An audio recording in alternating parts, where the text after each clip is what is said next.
Taylor Evans is a 22-year-old student who was diagnosed with MS at just 17 years old.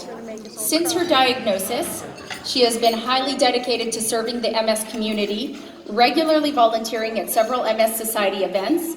She is a current member of the Johnson Bike Volunteer Committee and serves on the MS Calgary and Area Chapter Council.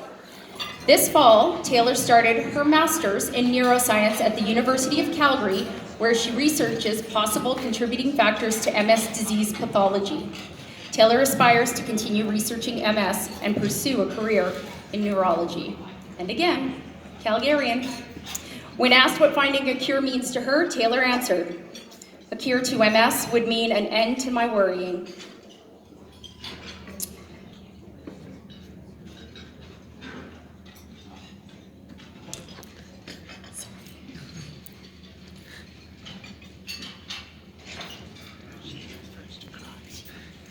A cure to MS would mean an end to my worrying about waking up unable to move half of my body, worrying about whether my disease will progress faster than research progresses, and worrying about what my future with MS is going to hold. A cure would remove the obstacles standing in between me and my goals. It would renew my sense of faith in my abilities and, more importantly, in myself. She's incredible. She's a wonderful person. I've met her myself. I've had the privilege of meeting both her and her mom, Jandy. And right now, I'd like to welcome Taylor to the stage.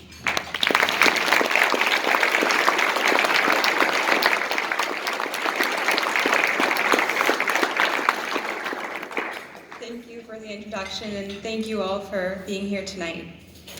When entering into their grade 12 year, most 17-year-olds are thinking about what university they want to apply to, or what they're stressing about their diplomas and making sure that they have high enough grades to get in. But when I entered into my grade 12 year, I was thinking about how my life had just been uprooted and flipped upside down, because when I entered grade 12, I was diagnosed with relapsing remitting MS. It all began about a year prior when I lost vision completely in one eye. Following multiple tests including ECGs, EEGs, stress tests, MRIs, spinal taps, pretty much any test you can think of, I was finally diagnosed with optic neuritis, which is a common first sign of MS. But it wasn't until a year later, when I had a follow-up MRI that showed new lesion activity, that I was finally diagnosed with MS at the age of 17. I remember the day I was diagnosed just like it was yesterday. I remember going to my appointment, hearing about my new lesions, and also even talking about different treatment options, even being referred to the Foothills MS Clinic.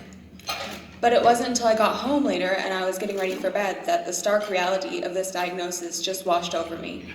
It felt like I soon found myself drowning in my uncertain future with MS.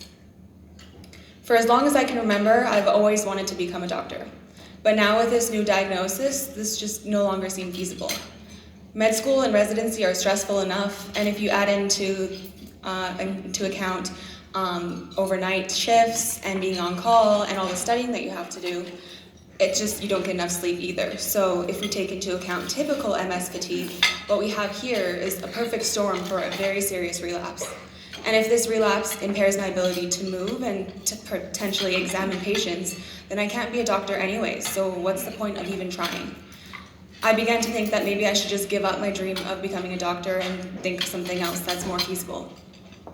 I began to ask myself things like, how is this fair? And why did this happen to me? And what do I do now that I've lost all control to this disease?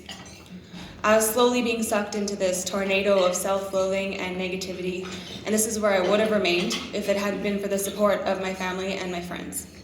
In particular, my mom firsthand dragged me out of this downward spiral, and she showed me that I could do exactly what I wanted to, but maybe just in a little bit of a different way than I otherwise would have. It might take me longer, it might take more effort, and it might be much more difficult than for any other normal person, but I was going to pursue my dream of becoming a doctor. Ahead of me stood a long uphill battle, and I was going to have to fight like hell to get where I wanted to be, but I was not going to let MS dictate my life. A quote from Josh Shipp describes my change in perspective perfectly. You either get bitter or you get better. It's that simple. You either take what life has dealt to you and you allow it to make you a better person, or you allow it to tear you down.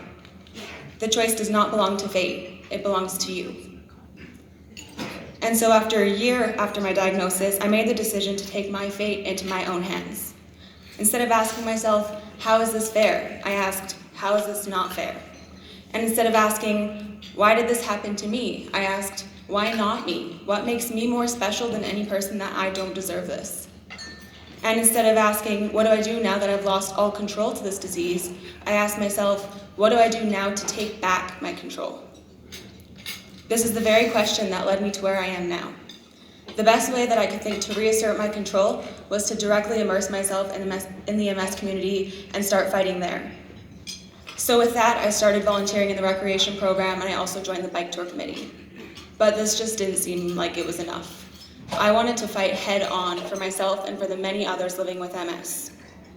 So I geared up, threw myself into the front lines, and I decided to start researching MS with the hope that one day I could contribute to finding a cure. Being part of research, I get to learn all kinds of things that I wish I had never known. But ultimately, with knowledge comes power, and with this power, I've taken back my control. In retrospect, I realized that I was diagnosed with MS for a reason. This disease has shaped my entire life, everything from my education to my volunteering to overall just making me a much stronger, much more resilient person. While my future once seemed to me a very foggy and uncertain place, it now has more brightness and clarity than it ever has before. Being diagnosed with MS has made me realize that it is my life's purpose to fight and advocate for all of those that are affected by MS. But that's not to say that I don't have my days. The days where I wake up and I can't feel my arm and I've lost sensation, and I'm worried that I'm experiencing a relapse, only to realize a few minutes later that I just slept on my arm the wrong way. Or the days where I sit at work for 2 hours past the time I could leave because walking to my car feels like walking a mile. Or the days where I'm afraid to talk to people about my symptoms or what I'm experiencing because I worry that they think that I'm overdramatic. And it's on these days that I feel truly alone and like nobody can understand me. But the one thing I have to constantly remind myself is that there are thousands of people that know exactly what I'm feeling on a day-to-day basis. In fact, I think the MS community is one of the strongest groups of people that I've ever met. And this is because we're all fighting a battle that only we know about. Nobody else can see it. And this is because most symptoms, though they vary from person to person, share one commonality, and that is that they're invisible. But MS symptoms aside, we also share the same feelings, the same isolation, and the same worries. We dread our yearly neurologist appointment out of fear that we're going to have new activity. Planning trips seem like more of a hassle than they are an excitement because we have to take into account things like how are we going to get our medication over the border, or what if our schedule's too packed and we get exhausted, or what if the weather's too hot and we have all these symptoms appear. And finally, things like injections or monthly lab work, they are just a constant reminder of the fact that we have to deal with MS and this chronic disease while those around us don't.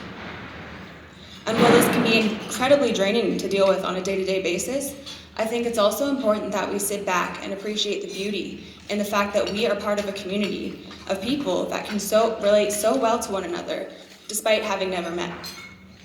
When I talk to another person with MS for the first time, we immediately find so much in common and we can feel so much empathy toward one another. Right away, I feel like I'm understood. And this is a very special and rare feeling. When I think of the MS community, there's one saying that comes to mind. There is strength in numbers. With Canada having amongst the highest rates of MS in the world, undoubtedly we have the numbers. And so with that, I believe we also have the strength. The strength to conquer the battles we have with our bodies on a day-to-day basis. The strength to overcome the isolation and the loneliness that comes with MS. But most importantly, the strength to come together as a community to fight and beat MS. Thank you.